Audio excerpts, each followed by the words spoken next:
Assalamualaikum warahmatullahi wabarakatuh. Selamat pagi anak-anak. Hari ini kita akan mulai belajar tentang KD kita yang pertama, yaitu listrik dinamis ya. Kemarin Ibu sudah share tentang video, tetapi di sini Ibu akan memberikan penekanan ya.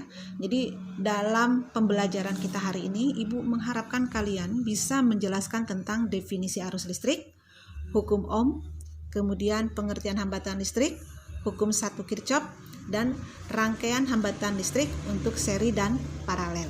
Nah, untuk menghemat waktu ya, jadi Ibu akan langsung saja. Jadi di mana di sini di dalam mempelajari listrik dinamis itu sebetulnya kita membicarakan suatu rangkaian listrik yang tertutup ya. Nah, bagaimanakah rangkaian listrik yang tertutup itu? Rangkaian listrik yang tertutup itu kita harus, misalnya kita membayangkan ada sebuah baterai ya. Ada sebuah baterai di mana baterai ini mempunyai kutub positif dan kutub negatif, kemudian dihubungkan dengan sebuah kabel ya. Kemudian di ujungnya kita pasang lampu.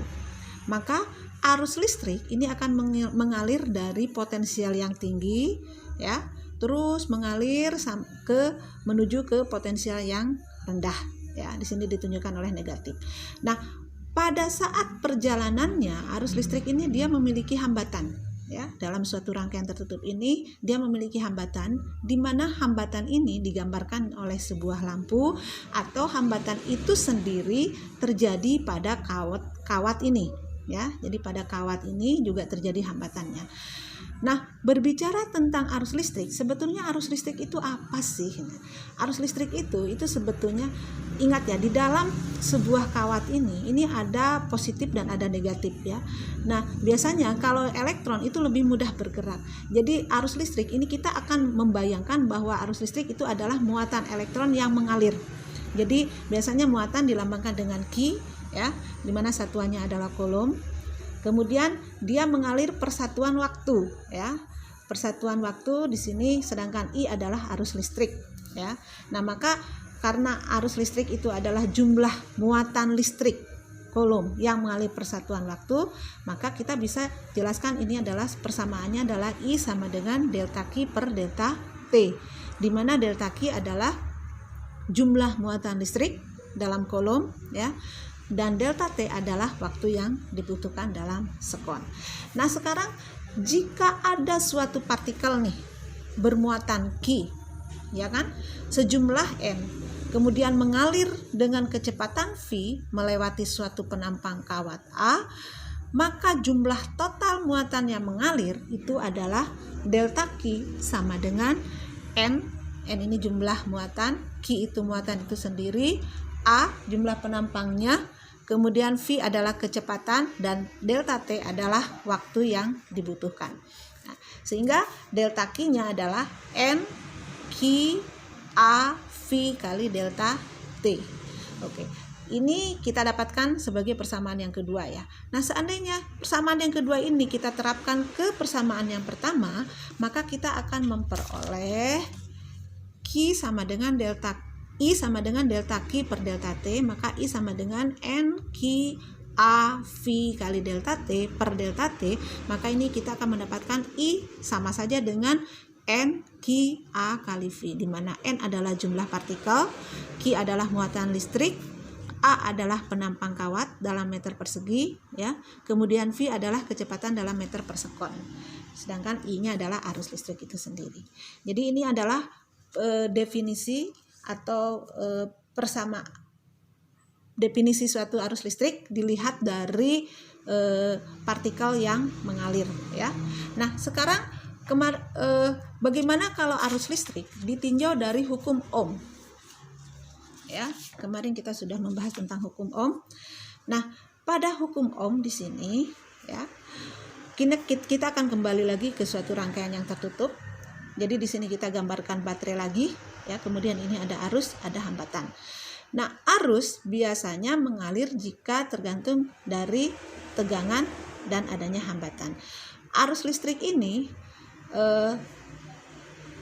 biasanya besarnya ini sebanding dengan V ya, dimana kita gambarkan I sebanding dengan V gitu kan ya, atau berbanding terbalik dengan R. Jadi kalau tegangannya besar, misalnya kita tambah di sini baterainya 2, maka arus ini akan besar, apalagi kalau R-nya 1. Tapi kalau misalnya kita baterainya 1 tetapi R-nya kemudian 2 ya, R-nya 2 di sini, maka di sini R-nya akan lebih besar ya, dan arus biasanya nanti akan terbagi, apalagi kalau nanti disusun dalam partikel gitu ya. Dalam paralel sehingga di sini nanti arus akan berubah ya. Nah, bagaimana di sini kita memperhitungkan arus? Kalau kita menggabungkan dua persamaan ini kita akan mendapatkan I sama dengan P per R, atau sama dengan I sama dengan I kali R, di mana V ini adalah tegangan dalam volt, I adalah arus listrik dalam ampere, dan R adalah hambatan dalam ohm. Persamaan ini bisa kita bolak-balik ya, bisa menyatakan tegangan, bisa menyatakan untuk menentukan hambatan juga bisa ya, atau arus itu sendiri. Tapi biasanya di dalam hukum ohm di sini kita biasanya mencari atau menjelaskan tentang arus ya. Nah, selanjutnya hambatan ya. Hambatan ini biasanya kalau dalam listrik ini sangat tergantung pada jenis kawat dalam suatu rangkaian. Ini jenis kawat ini biasanya dilambangkan dengan hambat jenis kawat ya, dilambangkan dengan rho ya. Jadi kenapa kalau kita misalnya belanja dalam sebuah toko listrik kok ada harga kawat yang atau harga kabel yang berbeda-beda? Itu karena hambat jenisnya yang berbeda gitu ya. Jadi kalau misalnya hambatan jenisnya besar, maka arus yang mengalirnya lebih kecil. Nanti ini akan berpengaruh pada daya yang dikeluarkannya juga lebih kecil kan gitu ya. Nah, selain jenis kawat, ini juga panjang kawat. Panjang kawat, semakin panjang kawat, maka hambatan semakin besar, maka arus semakin kecil. Kita bisa membayangkan nih, kalau seandainya kita melakukan suatu perjalanan ya, terus perjalanan itu jauh, karena perjalanannya sangat panjang, maka hambatannya juga akan besar gitu ya.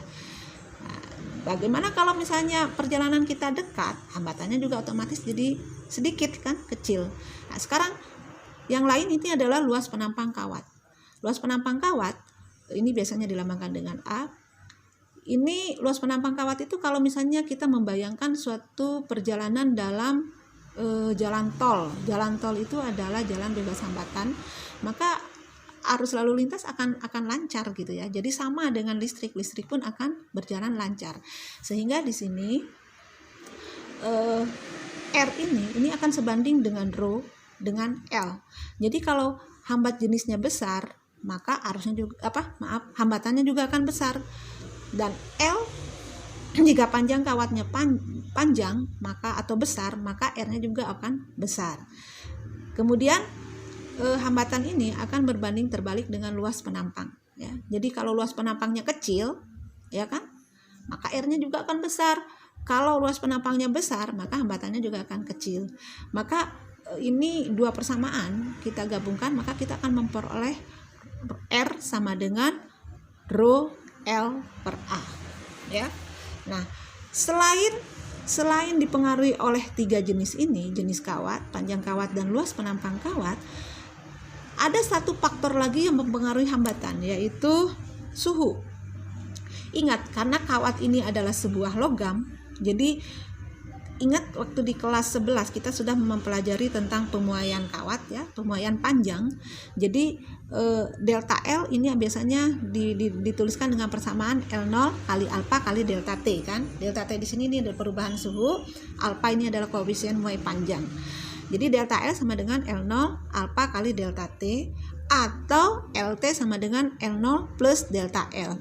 L0 atau sama dengan L0 dalam kurung 1 plus alfa kali delta T ya. Nah, kalau persamaan ini kita terapkan dalam hambatan, maka kita akan memperoleh delta R sama dengan R0 alfa kali delta T, atau RT sama dengan R0 dalam kurung 1 plus alfa kali delta T. Jadi nanti misalnya dalam suatu rangkaian nih, kita dibiarkan lama rangkaiannya itu, maka lama-kelamaan rangkaian itu akan terasa panas, ya kan? Nah, dari panas yang ditimbulkan, maka si penampang kawat itu atau panjang kawat itu akan bertambah, ya kan? Akan bertambah. Nah, dengan bertambahnya panjang kawat, maka ini akan memperbesar hambatan. ya kan? Memperbesar hambatan dan memperkecil arus. Jadi nanti arus yang mengalir itu kalau semakin panas itu sebetulnya arusnya lebih kecil gitu ya. Jadi kita kalau mau memasang sebuah alat listrik itu jangan cabut pasang gitu kan. Jadi lebih baik biarkan pasang agak lama sesuai kebutuhan.